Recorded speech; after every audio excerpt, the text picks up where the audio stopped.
चंद्राच्या मंद प्रकाशात आणि दिव्य शांततेत एक शक्ती जागृत होते, ते म्हणजे शिवतत्व.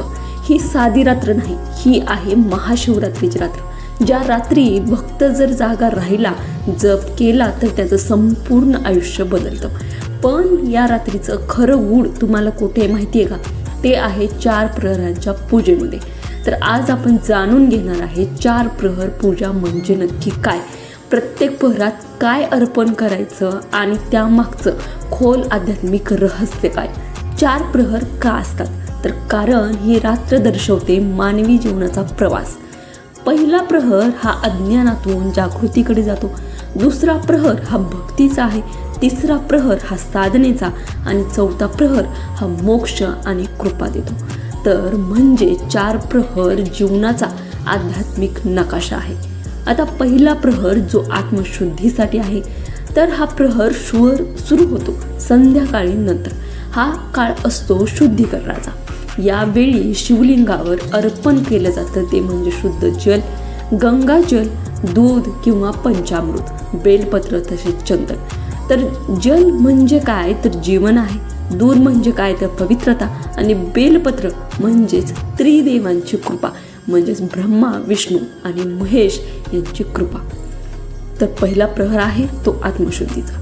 आता दुसरा प्रहर आहे तो भक्तीची स्थिरता. तर यावेळी अर्पण करा दही, साखर, मध, तीळ, धूप, दीप लावा.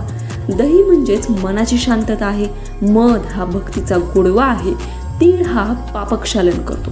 या प्रहरात बसून जर कोणी फक्त ओम नमः शिवायचा जप केला तर मनातील भीती हळूहळू नाहीशी होते आणि मनातील इच्छा ही त्वरित पूर्ण होते. तर तिसरा प्रहर आहे निषिद्ध काळ. आता येतो तो सर्वात शक्तिशाली काळ, तो म्हणजे निषिद्ध काळ. ही मध्यरात्रीची वेळ असते, ज्यावेळी शिवतत्व पृथ्वीवर सर्वाधिक सक्रिय असतं. यावेळी अर्पण करतात मध किंवा घृत, अभिषेक, फळे, मंत्र जप केला जातो, ध्यानधारणा केली जाते. या एका प्रहरात केलेली साधना हे अनेक जन्मांचे पाप नष्ट करते. म्हणूनच ऋषी मुनी या काळाची वाट बघत असतात, ते म्हणजे निषिद्ध काळाची.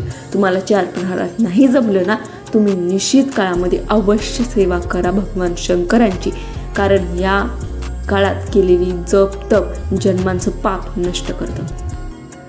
चौथा प्रहर आहे कृपा वर्षाव आणि पूर्णत्वाचा. आता रात्र संपत येते आणि आकाशात पहाटेची चाहूल लागते. हा चौथा प्रहर असतो कृपेचा. तर यावेळी अर्पण केलं जातं गोड नैवेद्य, धान्य, आरती केली जाते. शास्त्रांनुसार चौथ्या प्रहरात केलेली शिवपूजा भक्ताला देते मनशांती आणि समाधान, कुटुंबातील सुखसमृद्धी, आरोग्य आणि आयुष्य वृद्धी देखील होते आणि सर्वात महत्त्वाचं भगवान शंकरांची अखंड कृपा राहते. आता 4ही प्रहरांची पूजा केली तर काय फळ मिळतं? तर जो भक्त पूर्ण रात्र जागरण करून मन, वाणी आणि कृतीने शिवस्मरण करतो, त्याच्या आयुष्यामध्ये मानसिक शांतता येते, अडथळे कमी होतात, कुटुंबात सुखसमृद्धी वाढते, भीती आणि नकारात्मकता दूर होते. पुराणांमध्ये असंही सांगितलं आहे की महाशिवरात्रीला केलेली एक रात्रभराची खरी भक्ती ही अनेक वर्षांच्या तपासमान फळ देते.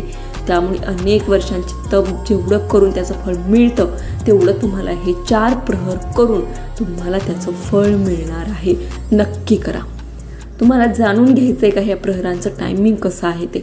तर महाशिवरात्रीला 4 प्रहरात विभागून पूजा केली जाणार आहे. तर पहिला प्रहर आहे जो 6:11 चालू होतो, तो 9:30 पर्यंत असणार आहे.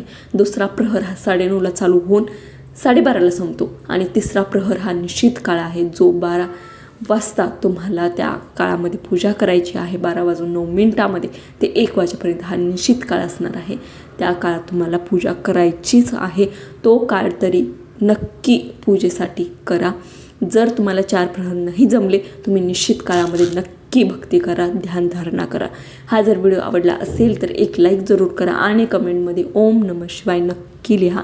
तुम्ही शिवभक्त असाल तर ओम नमः शिवाय लिहिल्याशिवाय जाऊ नका. हा व्हिडिओ आवडला तर लाईक करा, चॅनलला सबस्क्राईब करून ठेवा, बेल आयकॉन प्रेस करा आणि जास्तीत जास्त लोकांपर्यंत हा व्हिडिओ शेअर करा. धन्यवाद. हा व्हिडिओ तुम्ही शेवटपर्यंत पाहिल्याबद्दल तुमचे मनापासून आभार. ओम नमः शिवाय.